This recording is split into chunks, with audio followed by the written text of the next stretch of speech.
There's a transition happening at the moment.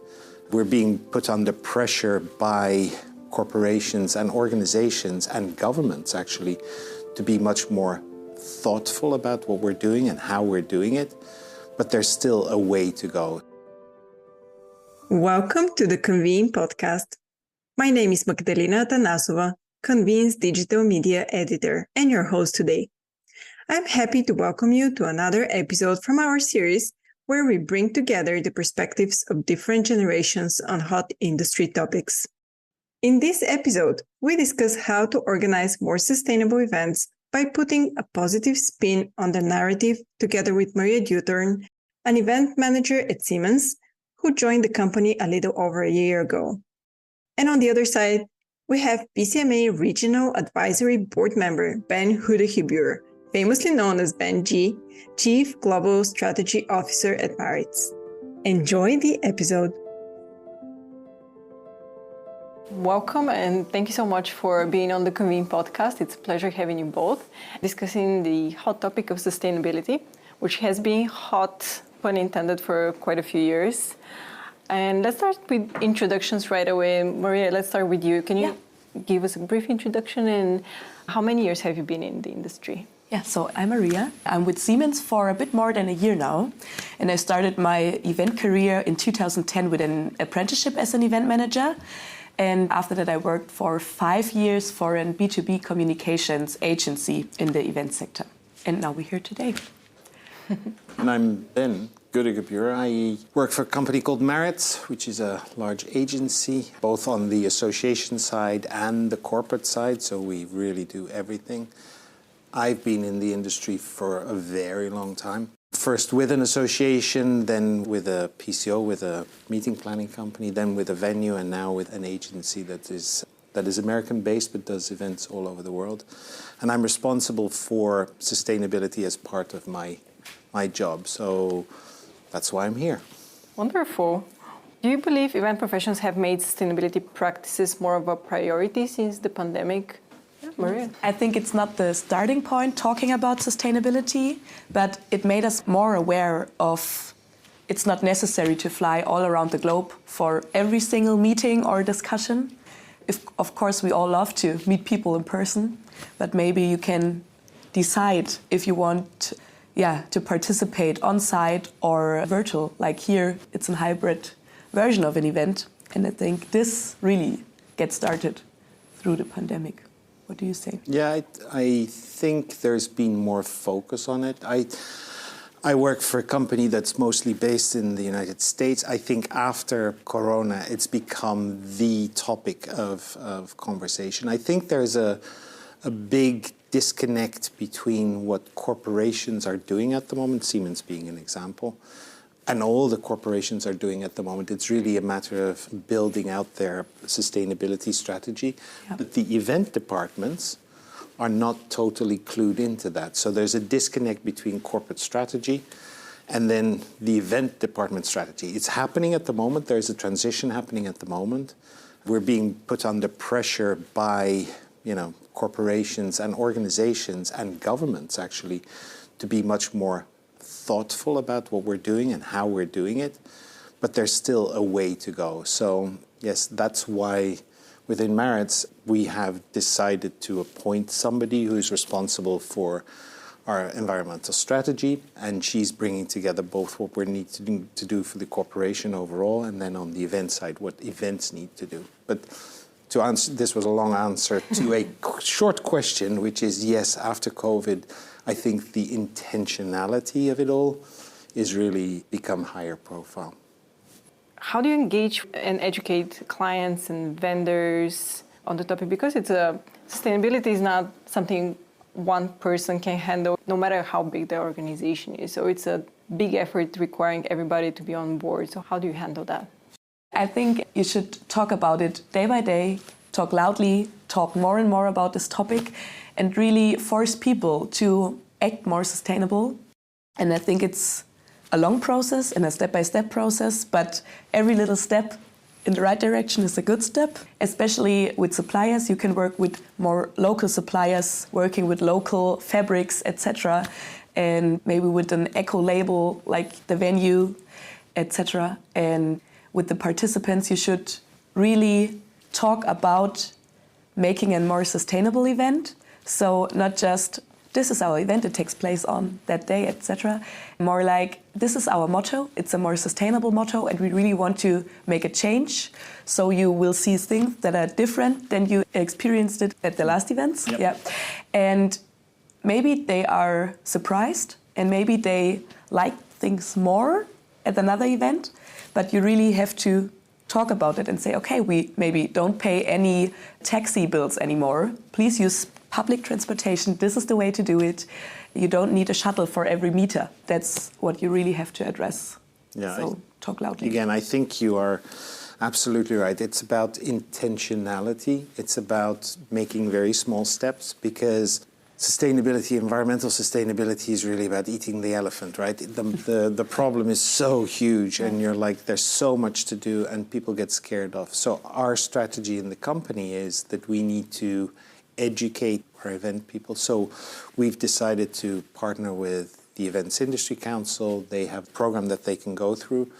That's been an intentional strategy. So we recently had our supplier event. We were able to do the foundational course there to start them off, and then 50 of our people went through in one go. So that's one way of doing it. The other one is also, like you say, it's about making people aware. I heard something yesterday. We had a conversation around sustainability. It was actually PCMA's strategy for the future. And one of the things that was said, it's not just about educating the people, because that sounds a little arrogant. It's about awareness. It's exactly what you just said. It's about just keeping on and on and on about the small things that people can do and want to do. That's on the delegate side. And then on the supplier side, if you like, we need to be sure that we know what everybody's doing. It's intention of how it's going to be done. And we can't take all the big steps now. We need to take small steps. So again, we've partnered with industry organizations. There's an organization that's also international on the corporate side. It's ICE, the internal event organizers. Siemens is part of that as well. And we have these 10 steps that people can take, which are good, better, best. These are the types of things that you can try to implement. And of course we want transition to happen fast, but it can't happen fast. And it's one of those topics where if you harp on about it, people will switch off. So we need to do it in the correct way. We need to do it in a way that people want to listen.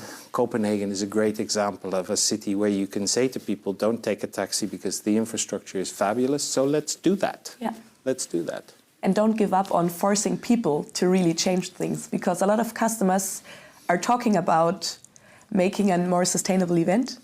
But then when it really comes to the action process, they say, oh no, the participants won't like that or this. And yeah. So you really have to try to force them to really change. Exactly. I really like where you touched on the fact that educating the audiences or vendors is arrogant, because now at this day and age, everybody knows about sustainability. Everybody feels the effects of climate change, right? But at the same time, I would go with Maria and saying, delegates still don't like it. We just heard, as we're recording here at Convening EMEA, that there were questions if there would be shuttles tonight. Yeah. And again, even though that everybody has a free pass to use public transportation, that's still a question that comes up, and people would still pick a taxi outside the hotel to go there. Of course, that's a choice, but where does the balance come from people complaining events not being sustainable and yet not doing their part?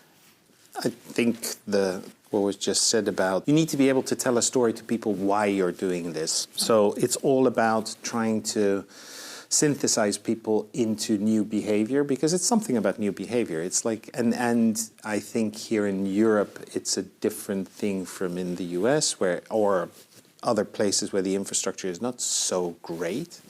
But here you can actually say, it's easy. When I came from the airport, I came on the train and the subway. You're here in 10 minutes. And I mean, it's so amazing. It's so easy. Yeah, even if you have never been to Copenhagen, it's so easy to get here. So the story is, you need to tell the story why it's so easy.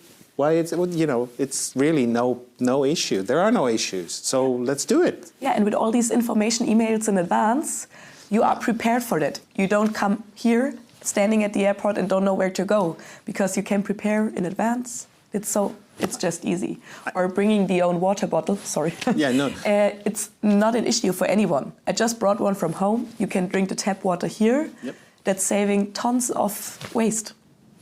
The one thing I think our industry needs to learn is how we tell the story without being nagging. We need to find better ways of investing in how we bring the story of why we need to do certain things. And I think we can, because we are the ones who are bringing people together, and that's where we need to invest our energy.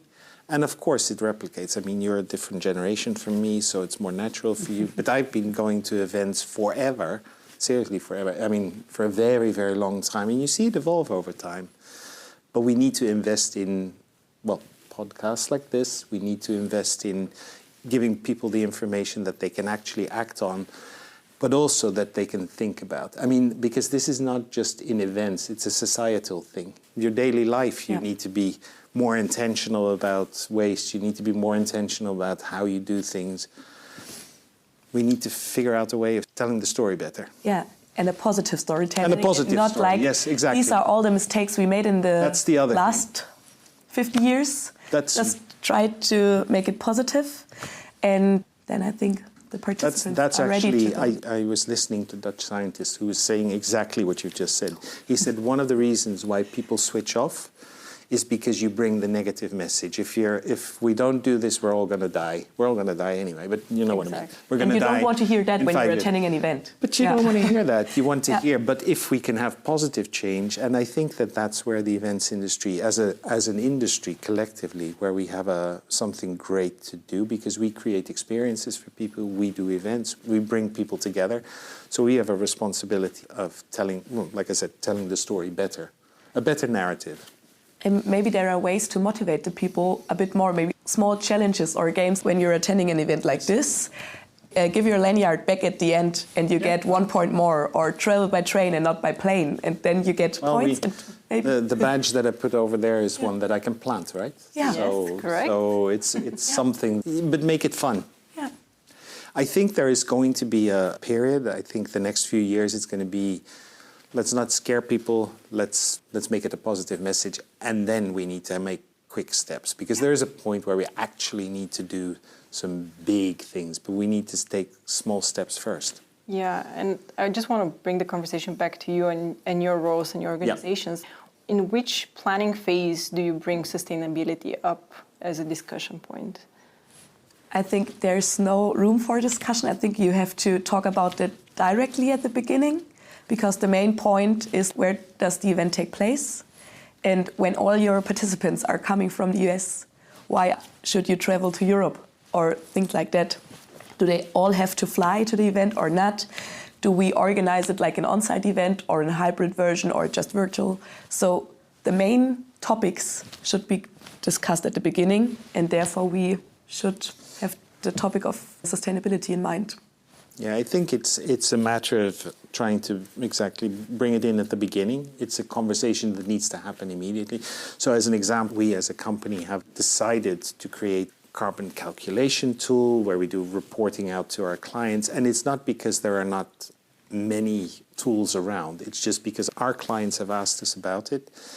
And therefore, we have created this, and now we're providing that as part of a service to our clients to be conscious about sustainability. And then our event planners, we work with checklists. Yeah, at the beginning of an event, and it's like, you can do this, and then we've adopted good, better, best approach, so these small steps. So it's really, the conversation needs to happen right at the beginning, which is not always an easy thing, because it's difficult to do that. As you said, behavior of people is interesting. And then obviously it needs to be about the value of the event. It needs to be, where is it going to be held? We're going to start looking at predictive modeling, because we work with so many different association and corporate clients. I must say that the corporations are way ahead of associations in the US. I mean, seriously, associations is only just starting, I would say. Corporations are driven by, well, legislation, basically, and the need to report. What do you think stopped associations? I mean, corporations, we assume they have the budgets and they have the legislation, like you said, but what else is stopping associations to catch up? I think one of the things is awareness very much. I think it's about an awareness thing. In corporations, a lot of the services that are procured are driven by procurement, and therefore procurement has these things that it puts to companies like ours and all the companies that we use to say you need to do this, that, and the other. That's how that's driven. In an association, that will be different. It's driven by the community that the association represents. So if it's high up on the agenda of the organization, I can imagine that European Wind has very strict rules, for instance, but it might not be so for, I don't know. I think the barriers are really the audience that they represent and also the size of organizations. The other thing which comes up all the time is this thing about cost and about whether it's more expensive or not. And the conversation that I tend to have, and I look at you to really expand on that, because it doesn't necessarily need to be more expensive. Yeah. It's about the intentional, it's about thinking about what you're doing, right? So, like with the example with paying the taxis. Exactly. It's not more expensive to pay for a public transport for 3 days.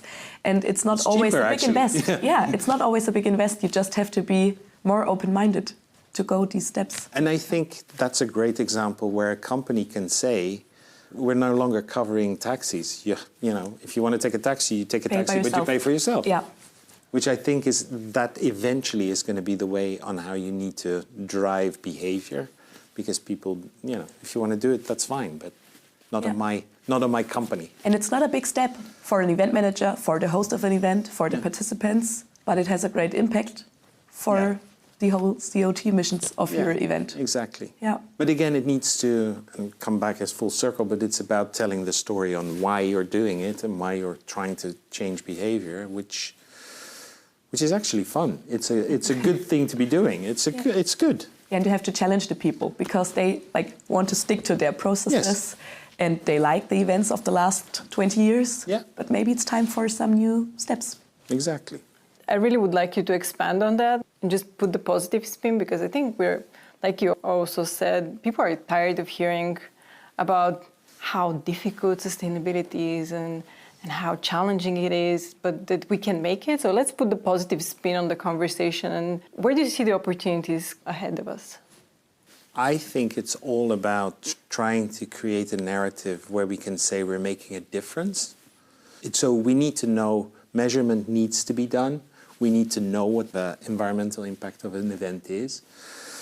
We need to be able to speak to numbers eventually, because that's going to be important. And then you can say, as an example, we were involved for a financial corporation where we did the measurement for 3 years of their leadership event, and we could show the difference between the different years. Now, there's so many factors in an event, as you know, where you're going and how you're going and whether this is a corporation, so there is the use of a corporate jet and all that, and the why and how.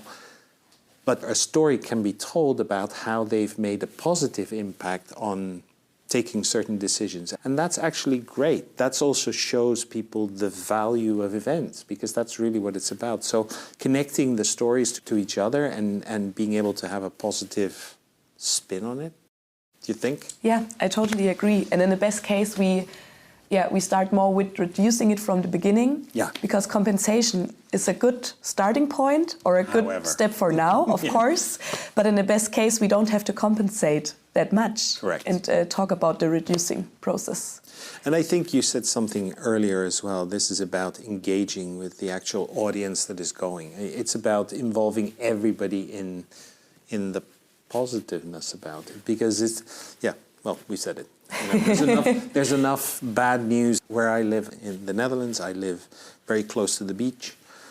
I know that if we have a meter higher, the Netherlands, of course, being very low, so the impact that it will have if the seas rise is going to be exceptional. I mean, where we are, it won't be there. If we don't do this, that, and the other, which the Dutch will do, of course, because that's what the country is based on. But it won't be in my generation, but it will be maybe in your generation that these critical impacts will be happening, right? So we have to do something. Yeah. So Maria, what excites you for the future in terms of sustainability? Oh, that's a difficult one. I'm really looking forward to going these next steps and try to make my personal impact that I have. Because as we talked about that yesterday, how many people we can reach with all the 550 people here participating at the Convening EMEA. We reach like millions of people with our daily work. So we're a good starting point to talk about that and to force the people to go these steps. So I think we really can have an impact. I don't know how the future will look like, but in the best case, it's just going forward, better, more sustainable.